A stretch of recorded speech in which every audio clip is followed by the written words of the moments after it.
melakukan sesuatu untuk menggantinya. Kalau untuk merubah pola itu sendiri, Mas, kita ngomongin waktu. Ya, Butuh berapa lama? Karena tiba-tiba saya teringat, saya pernah nonton satu video motivator ya. yang bilang kasih waktu tubuh kamu 90 hari. Oh ya, 21 hari. Untuk membreakdown, Iya, iya. untuk mulai lagi dari awal, untuk memberikan kebiasaan baru ke tubuh kamu. Ya. Kalau secara saintifik, untuk memperkenalkan habit baru kepada otak kita butuh 56 sampai 111 hari. Wow. Di rata-rata jadi 66 hari.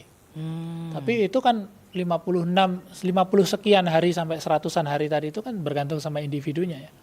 Dan itu dia harus mengulang habit itu tanpa henti loh. Dia agak berat memang. Tapi pertanyaannya kan sebetulnya seberapa effort yang mau kita lakukan untuk kita keluar dari sebuah kondisi yang menyulitkan kita, itu aja. Balik lagi, jadi semua yang kita ceritakan hari ini itu harus digunakan. Kita punya DNA, kita punya epigenetik. Iya. DNA itu given, epigenetik harus kita gunakan, lingkungan, apa yang kita pelajari. Kemudian kita gunakan juga tadi. Kita itu manusia yang sadar kalau kita sadar. Kita sadar kalau kita bohong, kita sadar kalau kita sedang jujur. Kita gunakan juga itu. Jangan bertanya, hidup saya selalu begini. Ya, kamu akan begitu. Balik lagi tadi yang ke cermin. Semua itu kita gunakan. Jadi kalau kita merasa tidak puas dengan hidup kita, do something. Do something itu nggak usah dilihat, oh saya harus lakukan ini 100 hari. Enggak juga. Lakukan step by step, kecil-kecil. Yeah. Untuk mencoba mengarah ke sana, gagal lagi, ulang lagi, gagal lagi, ulang lagi.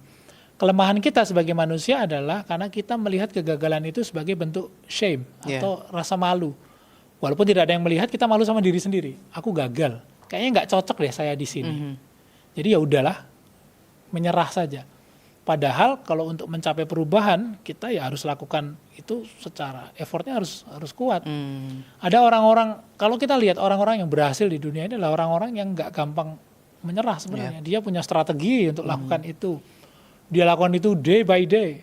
Tidak ada seorang konten kreator yang tiba-tiba, kecuali nih, lahir ayah ibunya artis besar.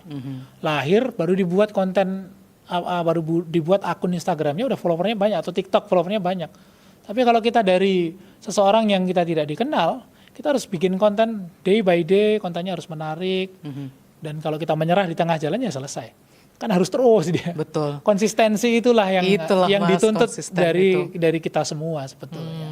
Dan itu pilihan kok. Saya nggak bilang Anda semua harus konsisten. Enggak, tapi itu adalah pilihan. If you wanna be someone, ya you have to do it consistently.